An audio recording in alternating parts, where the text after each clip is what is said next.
Les Suédois sont évidemment traumatisés et consternés après l'attentat de samedi dernier. La démocratie suédoise pensait pourtant avoir fait le pari d'une grande tolérance avec les étrangers, en particulier musulmans.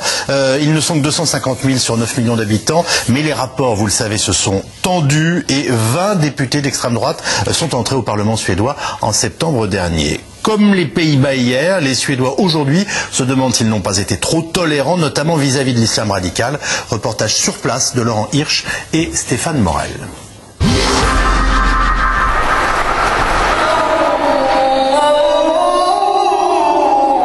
À la mosquée de Zayed, la grande mosquée de Stockholm, ils sont aujourd'hui quelques dizaines à avoir répondu à l'appel du muezzin.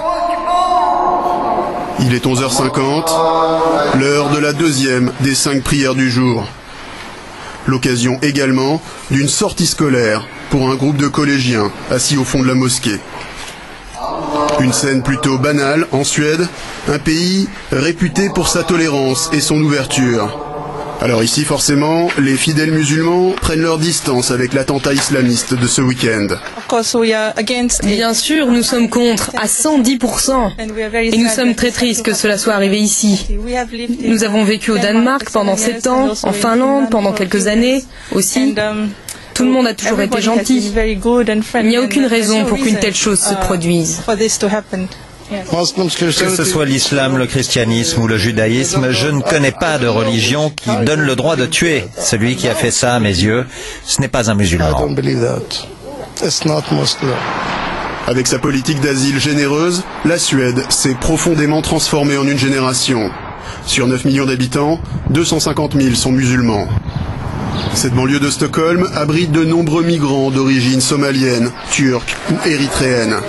Dans ce restaurant irakien, les clients ne cachent pas leur inquiétude. Après ce qui vient de se passer, peut-être que les gens vont penser que tous les musulmans sont mauvais et dangereux. Nous,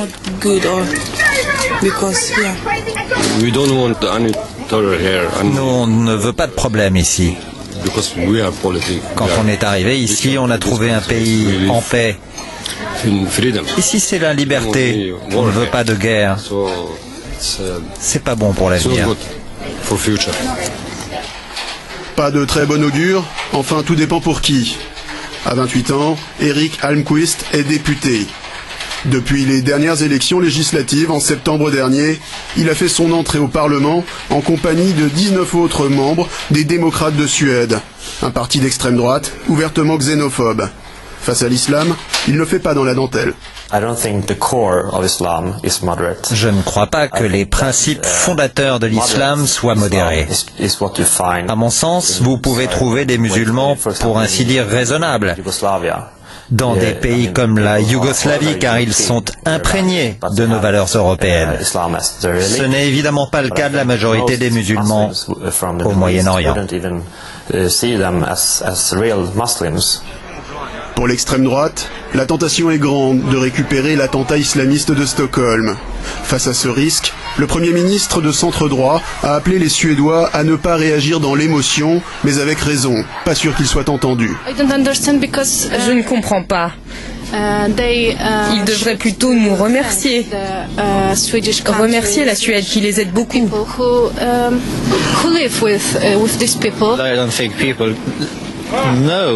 Je ne crois pas que les gens savent vraiment ce qu'est l'islam. La religion prônée par le Coran appelle à la violence contre les non-musulmans. Ignorance et autres amalgames qui font le jeu de l'extrême droite. D'autant que l'attentat de samedi a fait naître une autre idée.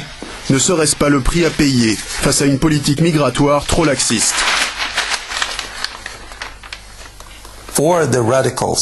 Pour les extrémistes, c'est beaucoup plus facile d'opérer dans un pays comme le nôtre, où les services secrets ne surveillent pas chacun de nos faits et gestes. Donc en un sens, c'est une des raisons qui explique comment cet attentat a pu se produire. 3 jours après l'attentat islamiste de Stockholm, il est trop tôt pour savoir quelles en seront les conséquences. Mais plus que jamais, peut-être dans l'histoire du pays, plane la tentation du repli sur soi.